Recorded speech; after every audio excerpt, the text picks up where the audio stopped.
Hello, I'm Brad. And I'm Jason. You are listening to Dice and Mind, a monthly podcast in which we explore the meaning of life through the lens of RPGs. We're lifelong friends, a couple of guys in their 40s who along the way had families and became professionals. Over the years, we've talked about pretty much everything. But recently, we realized we both had an interest and some history with tabletop role-playing games. So, In each episode, we will consider everyday stuff like science, religion, philosophy, and economics, all through the lens of a specific role playing game and its dice mechanic. For example, what would I have to roll in the Edge of the Empire narrative dice system to get that promotion at work? or would getting that paper published give me advantage on a subsequent D20 roll in Dungeons and Dragons? If I were DM, likely not. But join us now and every month to think deeply, geek out, and explore how RPGs make the world just a little bit better. This is Dice in Mind.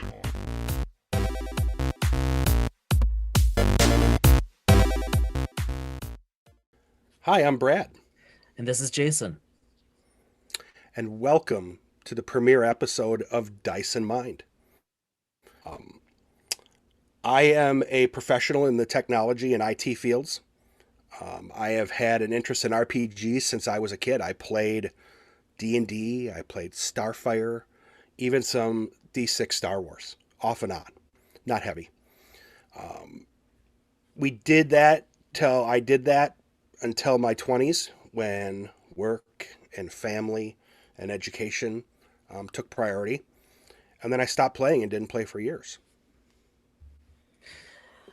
Yeah, and like Brad, my story with role-playing games, tabletop role-playing games, is fairly similar. I was introduced by one of our mutual friends to the old West End Games D6 Star Wars when I was in high school. Unbeknownst to me, the game was still quite new. I thought it had been around forever, much like Star Wars itself.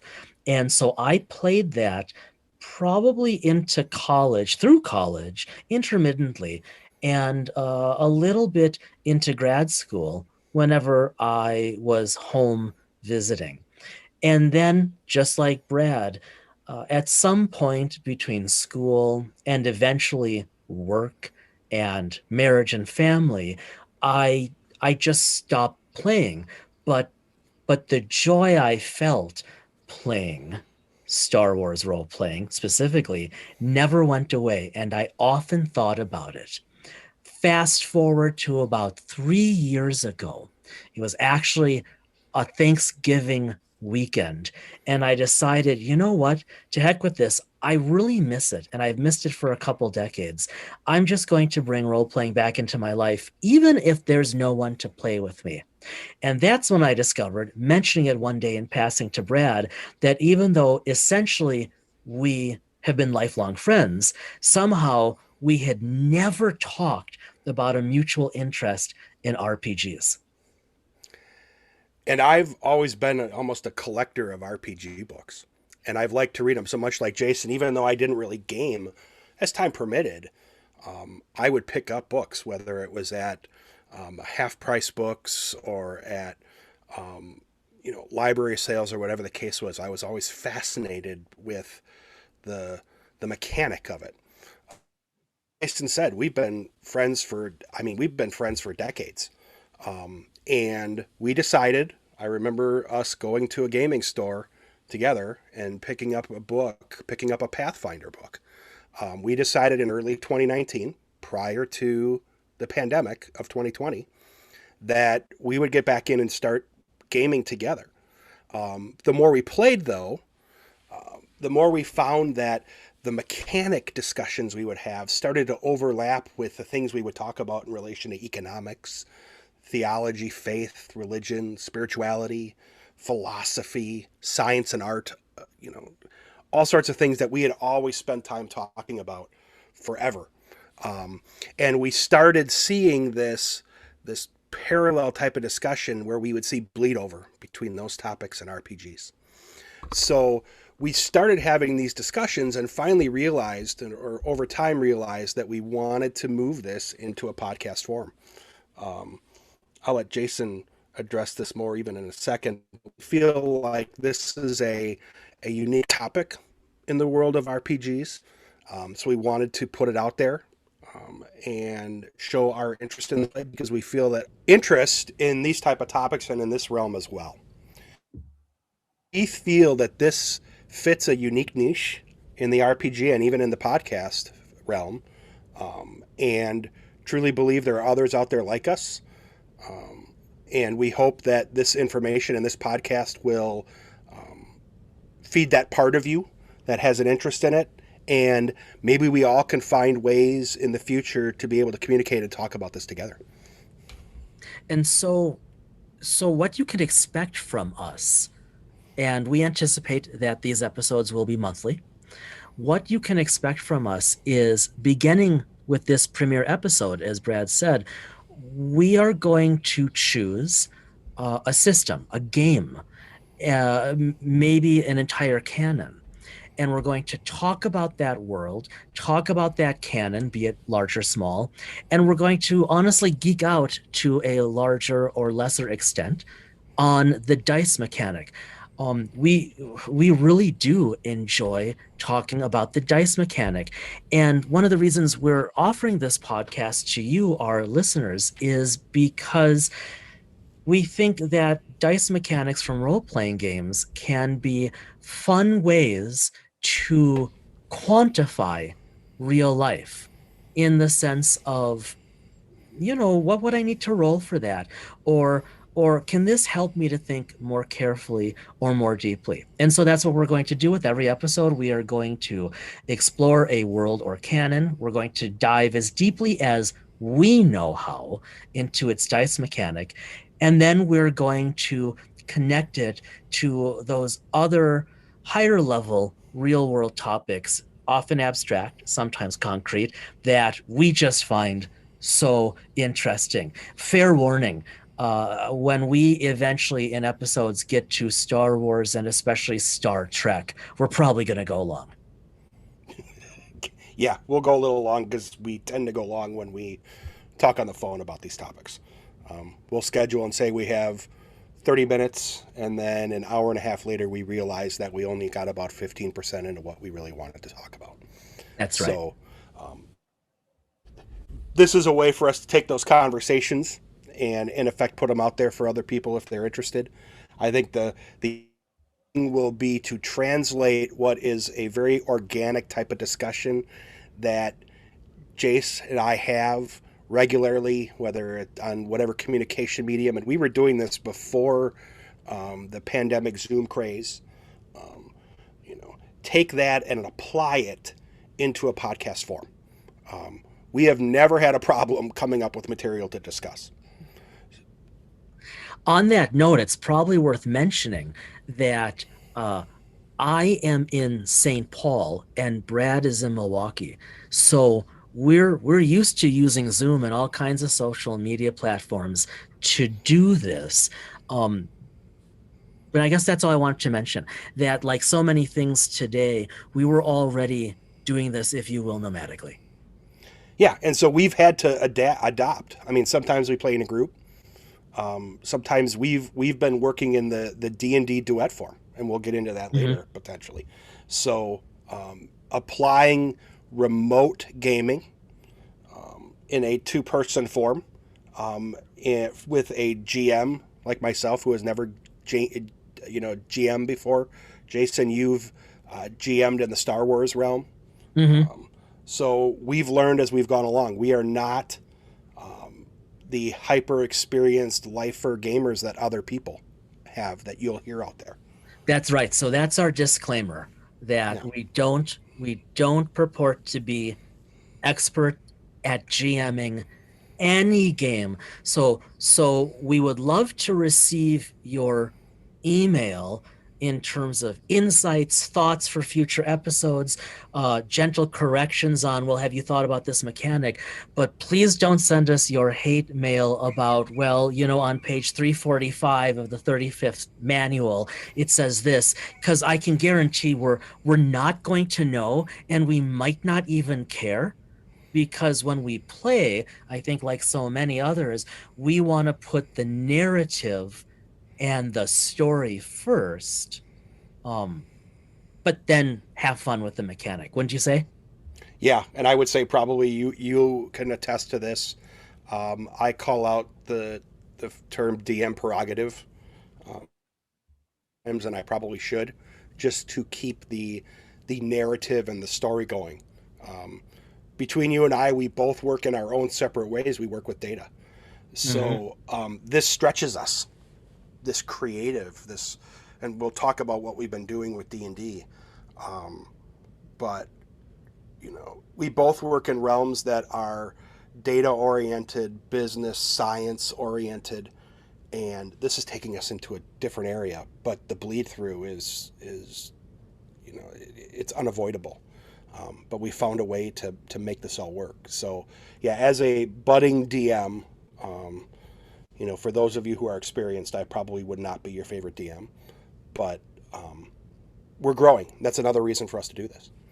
And the majority of my GMing these days, which remains highly infrequent, much more infrequent than I would like. If I had my druthers, I would be playing every week just for, fun and profit. But the majority of my GMing these days is I run occasional adventures for my two daughters and my brother's three kids, all between the ages of 12 and 16. And you were doing this obviously from a Star Wars realm because of the interest in the new system that originally FFG had put out Right. when Edge of the Empire came out. You and I had talked about doing gaming, and my original thought was we would want to do something like a Pathfinder because it's crunchy, it's statistics, it's a lot of data driven type of RPGing. Um, that didn't go as well as I think I thought, maybe you thought. Um, and it isn't an issue of the the mechanic. It was an issue of us and what we were looking for. Yeah, I never loved playing Pathfinder. I really enjoyed role playing again, especially with you. But Pathfinder never hooked me. As you said, Star Wars hooked me, but in all fairness, I mean, I had such a limited perspective. To me, Star Wars was equivalent to role playing and vice versa, 100% up until just a few years ago. But that said, as Brad mentioned a few minutes ago, in a moment we are going to transition and do a deep dive for this first episode into D&D. Brad and I have been playing sporadically D&D for a while now, and much to my surprise, because outside of Tolkien and Dune, I'm not a fantasy guy. I'm just not. But I have totally come around to D&D. I'm having so much fun with it and have way too many books on my shelf at this point. Yeah, and when you say way too many on your shelf, I would my shelf would probably require Another oh shelf. yeah, another shelf and a hoarding expert to come in. Yeah, I, So I don't have so many. I don't have a Bradlerian excess of books, but I bought one because I figured why not? And then I bought two more to have the core set, and now I have six, and every once in a while I another one. But it's a testament to how highly I think of D&D. So what do you think, Brad? Should we, with that, I mean, we're already there. Should we have some fun and yeah, talk about D&D? yeah. So and I know that I tried to get you. I kind of pushed you to Pathfinder. I felt a little bad because we didn't get the traction in it that we wanted. Again, it isn't a game; it was just us and what we were looking for, and it is an outcome. So I gave it another shot and said, "Let's try D&D." I hadn't played 5. I hadn't played it since version 2. And so I think I sent you a copy of the one of the essentials or the intro Hmm. kits, and then I started building the world. So I don't know if you wanted to talk a bit about it, but in effect, we are gaming in a hybrid world of a multitude of D&D source material. I have hodgepodged together a unique environment for us to work and play. And that said, listeners, it's probably worth mentioning that Brad and I both enjoy simply flipping through source material on these games of interest, right? And just as we're sure that so many of you do as well. And so, like, whether it's Tasha's Cauldron, which at the time of this recording recently came out, um, Ack Inc., just flipping through and seeing the lore, seeing the sheer creativity, it just informs us to have some fun. Yeah, and the more we dove into D&D, 5th edition, the more we realized this really quenched the thirst we had for role playing in this realm. I'm like Jason. I'm a sci-fi person. I would have my little. I dive into fantasy here and there, but I always ended up on the sci-fi side.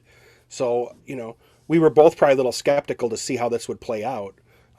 Jason, you've done most, if not all, of your role playing prior to this in the sci-fi territory.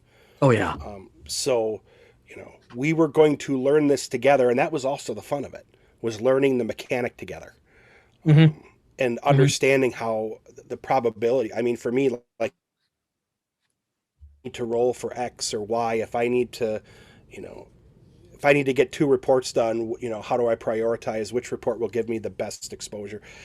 What are the probabilities of our rolls when we're playing? Hmm. So Yeah, don't even get me started on probabilities in the FFG narrative dice system. We're gonna get there in a future episode. So before we wander down that path. So let's talk, Brad, D&D for a few minutes, and then we'll talk real world and maybe how it jibes for us. Sound good? yeah, yeah, Yeah. So as Brad said, we have been playing fifth edition Dungeons and Dragons in a world that Brad has created, and it's really really interesting. But since that's hyper specific to us, we're just going to keep it about D&D for all of you out there. Though again, we'd love to hear about your thoughts and your games. So as you probably already know, Dungeons and Dragons is not only the original tabletop role-playing game, right? That evolved out of miniature-based wargaming, but also it remains by far, according to most metrics, the most popular tabletop RPG out there to date. And then as a little side note, this came out of Lake Geneva, Wisconsin, which is a place not that many miles from my hometown, and a place where Brad spent a good chunk of his childhood, and then evolved over where I am in St. Paul, Minneapolis. So I think, just as a personal aside, the two of us often get a chuckle out of the fact that we've kind of spent our lives accidentally at the epicenter of geekdom. And well, our wives would say there's definitely a joke in there somewhere, but we're just thrilled that we have wives. So on D&D, there's just such a rich canon, and it's so expansive. And I'm not sure that, as opposed to something like Star Wars or Firefly or even honestly Pathfinder, it's almost impossible to summarize D&D, in my opinion, beyond the core of this is very much a canon of so many books, because you can still pull from first and second and third and fourth, etc., editions to enrich. But it's essentially, or initially was, an attempt to take Tolkien's world, his universe of Middle Earth, and put it on the table on some character sheets between friends. That said, I'll just end, and then I'm going to hand it over to Brad for his thoughts. I'll just end with this notion that I personally find the fifth edition D20 dice mechanic to probably be the single most elegant dice mechanic out there. Now, I'm not looking to start a fight. I think unto each their own. It's not actually my favorite dice mechanic, but I just am so impressed with the sheer elegance of how it works. And I say this as someone who still kind of feels like a newbie to the D20 system, even though we dipped our toes for a while in Pathfinder. But I just think it is an elegant system for a huge immersive game, and it's an inordinate amount of fun. And maybe because of those things, it's very easy to tie it back to real life. Yeah, I mean, for me, when we decided we were going to do this, you had already been been had experience as a game master within the Star Wars realm, so I felt it was only fair to take on being a DM in D&D. Never had done it before, so here we are in our mid 40s, deciding that we're going to start gaming in the D&D realm, and not only that, I was going to learn how to lead the adventures. Yeah. So, learning the D20 mechanic after, and in some form or another, I go back to playing D&D back to the original Red Box days. I got that when I was like 8 or 9 years old, and started playing that in the early 80s, mid 80s maybe. I don't necessarily have tons of experience with every mechanic out there, but as we have together read through materials, we'll talk about those other mechanics in other episodes. I think we fell into an environment that was really, really conducive for us to start gaming together, at least right now, semi-regularly, with a mechanic that for us resonates. And it's a lot easier for me to be able to DM as a new DM or something like D20 than it was for some of the other systems out there. I'll be perfectly honest, and it's not a knock on them. It's an indictment of me more than anything. And how elegant their essentials and starter kits out of Wizards of the Coast have been developed, right? That it was just so easy to jump in and gain a little bit of traction. So, Chase, when you are looking at the D20 mechanic, as someone who has played in a D6 and a narrative mechanic, where do you find the parallels between when we game, whether it's in a duet environment or whether it's with our larger group? Where have you found where did you see those first areas where it resonates between real life and RPG? Yeah, I'm glad you asked. So a couple things come to mind right away for me. One thing is magic. Uh, I I like magic in Tolkien, right? Who doesn't? You can't have Tolkien and Lord of the Rings and Middle Earth without magic. But beyond that, I've never been a magic person. Insert joke there. I find psi and things like that fascinating, but magic is very foreign to me because I am a scientist, and so even in my play, I still tend to be pretty analytic. So that's been something that I've had to wrap my head around, and it's been newer, and I've enjoyed it. What was already in the system that has really intrigued me, however, I think is how pervasive um, religion and belief in universe is. How are you good, neutral, evil? Is it like I enjoy playing a chaotic neutral character just to give Brad a hard time when he GMs, which was really my thinking. But is it working? Yeah, and well, and you know as well as I do, the world that I've built for our adventures, there is a polytheistic religion as an underlying vein to the adventures. And I don't want to get too far down that path, not because I'm afraid to talk about it, but because I don't want to give Jason, I don't want to give anything away to him as we are working through our storyline. Right. But, you know, independent of that, just alignment and how the mechanic drives, how you have to make decisions based off of that alignment, and then in turn use the mechanic to apply that. As you bring that up, it just came into my head that that's actually that could be a fascinating rabbit hole to go down to.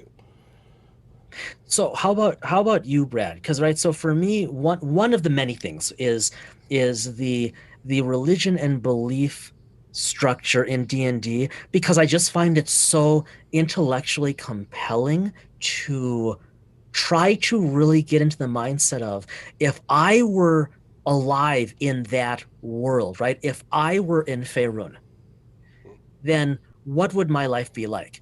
And I just find that really intriguing. What about for you? What are a couple things that connect in real life for you that draw you out? I, you know, that it's interesting because there's multiple areas. The idea of faith and religion, for me, there's an important undercurrent to my real life with that, and I don't want to get too deep into that at the moment. Not because I'm afraid to, but because again, that could be a rabbit hole. But the idea of building a world that has a different cultural and faith-based component from what I do in real life was a change.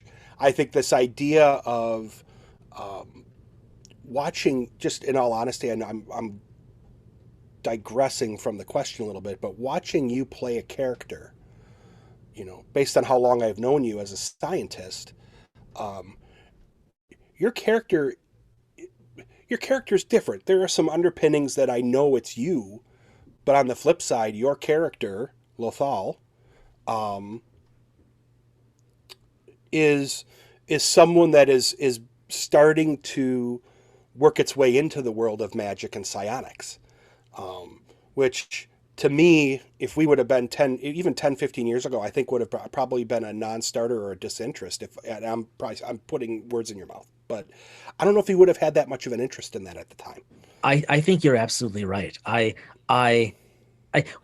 full disclosure to our listeners, because I know I've said this to you, Brad, but I came to you about, hey, you want to play some RPGs with me, and you're like, yeah, I've been itching to get into Pathfinder. And after my what's that, it took, I think it took you like 6 months, honestly, to convince you, excuse me, to convince me to try Pathfinder. And then, of course, I bought several of their books. But yeah, you're absolutely right. It was a real leap for me. But with D&D, I really feel it. Yeah, and it's a leap for both of us. Again, the idea of playing in a fantasy world, the idea of you know having played when we were younger, having played D6 Star Wars. There's just something different with, and you might be able to delve into this deeper than I even could just off the top of my head here recording this. The decision making that I put in front of you, in terms of what you need to do based off of the problem, or if you look at the old choose your own adventure approach, do you head out door A or door B? For me, it's interesting to see as a DM the decisions you make and how I have planned whether or not I expected that to occur or not. I know Yeah. that may be a little convoluted, but No, I think that's right. Yeah. It makes sense. so the idea of rolling based off of the decision you made. I mean, I can think of, you know, and again, I love what I do. I love where I work. But the idea of my decision making on any given day, I lead people. When I make those decisions, what impact does it have on the people that I work with and who work for me and who I work for? So I can't help but, on on on a Tuesday, knowing I have to go in and present some material that's going to require some decision making by people at a level above me. What are they going to decide? What is going to be the role? In effect, in theory, I'm using hand gestures here that you all can't see. What is going to be the role, and then how am I going to have to be able to react to that Yeah. to ensure success? Speaking of decision making, I think we should decide to head on over to the GM corner and talk about what we have each individually or together been thinking about, reading about, playing about as it pertains to RPGs. Interesting you bringing that up. Right next to me on my desk is where I sit here when we play.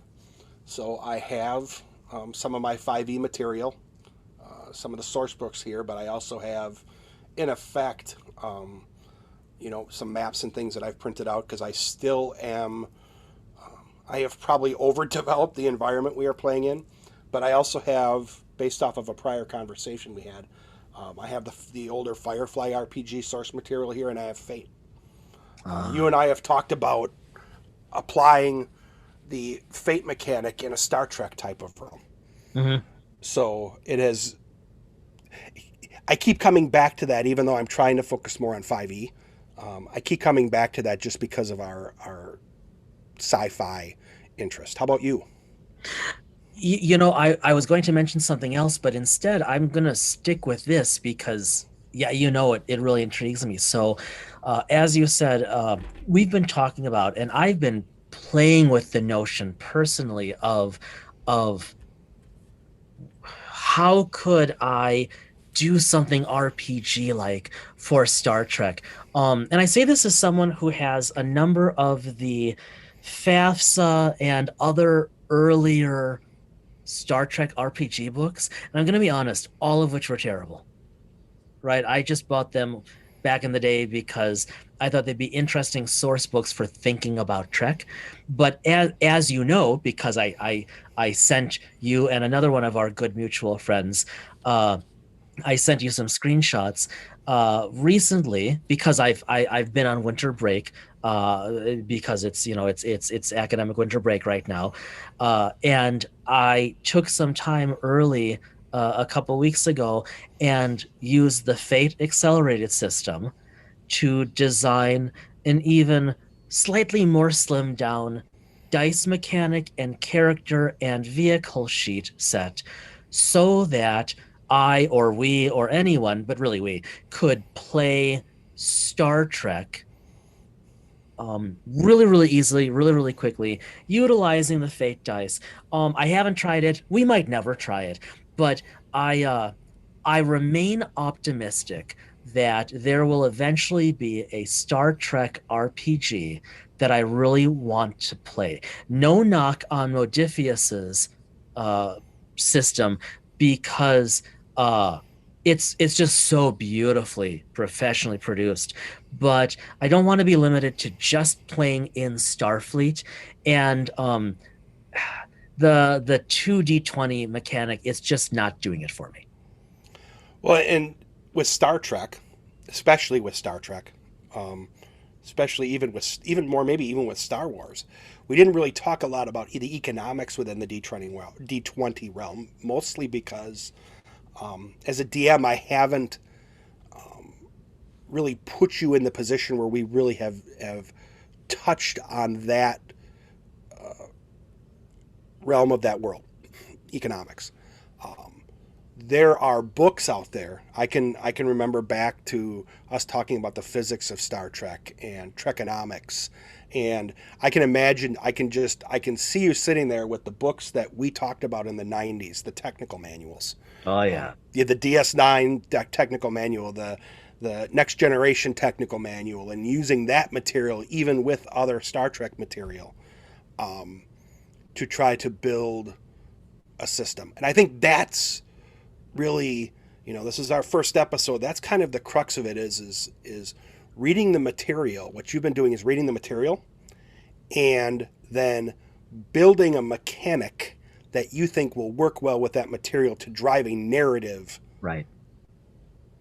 system. Yeah. I think that's why Pathfinder didn't resonate for us as much as 5e. Pathfinder, a lot of decision making to us felt like it was really crunchy, and we might get back to that. We just wanted something a little less than that. Yeah. And it gave us that narrative ability to do it. All right, dear listeners, I think that's going to do it for us for this premiere episode. Thank you so much for joining us. Before we end, and Brad, remind me here, we want to say just a couple words about the production. First, all of our music, intro, transition, outro, is we grabbed from Kevin MacLeod through the Creative Commons license. Beautiful, beautiful work. Check him out on YouTube and elsewhere. Also, please indulge us if our audio quality isn't yet perfect. Starting this process amidst a global pandemic, when we have day jobs, turns out to be somewhat challenging, but we promise we'll get there. Yeah, and we have no problem talking when we are together. There traditionally is not silence when we talk.